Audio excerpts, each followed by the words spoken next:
दोस्तों, हरियाणा का भिवानी जिला एक शांत गांव सिहानी। यहाँ की गलियों में कभी बच्चों की खिलखिलाहट गूंजती थी। पर अगस्त 2025 में इस गांव पर ऐसा सन्नाटा छाया जिसे आज तक कोई नहीं भूल पाया है। 19 साल की मासूम प्ले स्कूल टीचर मनीषा की मौत ने न केवल एक परिवार बल्कि पूरे प्रदेश को हिलाकर रख दिया है। क्या यह हत्या थी या आत्महत्या या कुछ और? आइए जानते हैं मनीषा हत्याकांड की पूरी सच्चाई पब्लिक रिकॉर्ड्स और मीडिया रिपोर्ट्स के आधार पर। मनीषा की उम्र मात्र 19 साल थी। पढ़ाई में तेज, बच्चों से लगाव, और यही वजह थी कि वह पास के प्ले स्कूल में टीचर का काम करती थी। उसका सपना यहीं तक सीमित नहीं था। वह नर्सिंग कॉलेज में एडमिशन लेकर आगे की पढ़ाई करना चाहती थी। परिवार साधारण किसान परिवार। पिता खेती करते, माँ हाउसवाइफ थी और छोटा भाई स्कूल में पढ़ता था। घर में मनीषा ही सबसे ज़्यादा पढ़ी लिखी थी और सबकी उम्मीदों का केंद्र भी। 11 अगस्त की सुबह सब कुछ नॉर्मल था। मनीषा ने परिवार को बताया कि वह पहले स्कूल जाएगी और उसके बाद नर्सिंग कॉलेज के एडमिशन की जानकारी लेने निकलेगी। दोपहर बीती, शाम ढली, लेकिन मनीषा घर वापस नहीं लौटी। परिवार ने फ़ोन मिलाया लेकिन कोई जवाब नहीं। गांव वालों ने भी खोजबीन की। आखिरकार रात होते होते मनीषा के पिता ने पुलिस स्टेशन पहुंचकर गुमशुदा की रिपोर्ट दर्ज कराई। परिवार का आरोप है कि पुलिस ने इस रिपोर्ट को तुरंत गंभीरता से नहीं लिया। यह लापरवाही आगे चलकर बड़ा मुद्दा बनी। 2 दिन बाद, मतलब 13 अगस्त की सुबह, सिहानी गांव के पास एक किसान अपने खेतों की ओर गया। खेतों से लगे नहर के पास उसे कुछ अजीब सा दिखाई दिया, जैसे कपड़ों का टुकड़ा। नजदीक जाकर देखा तो जमीन पर एक शव पड़ा था। तुरंत पुलिस को बुलाया गया। जब पहचान हुई तो पूरा गांव दहल गया। वो मनीषा का शव था।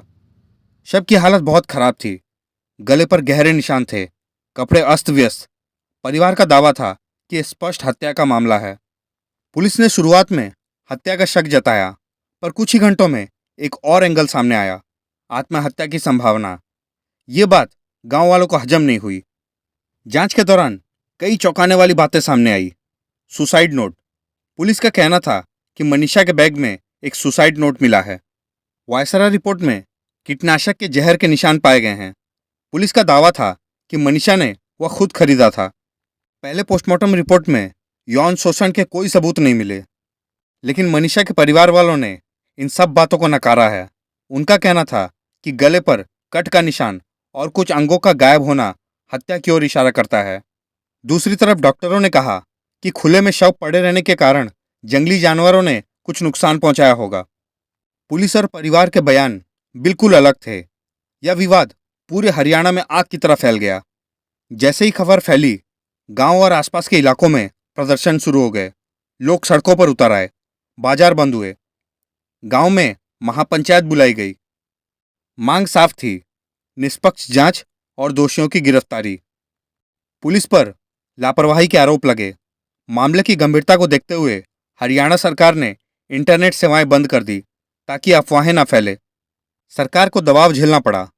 मुख्यमंत्री नयाब सिंह सैनी ने भिवानी एसपी का ट्रांसफर किया और 5 पुलिसकर्मियों को निलंबित भी कर दिया।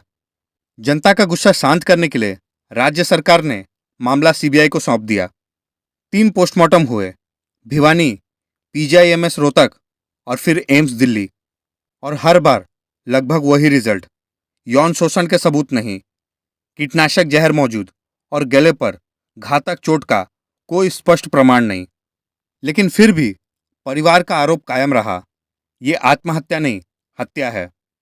सरकार ने जानकारी देने वालों के लिए 51 लाख का इनाम घोषित किया। सीबीआई ने मनीषा के फोन रिकॉर्ड, स्कूल और नर्सिंग कॉलेज के सीसीटीवी और दोस्तों से पूछताछ शुरू की।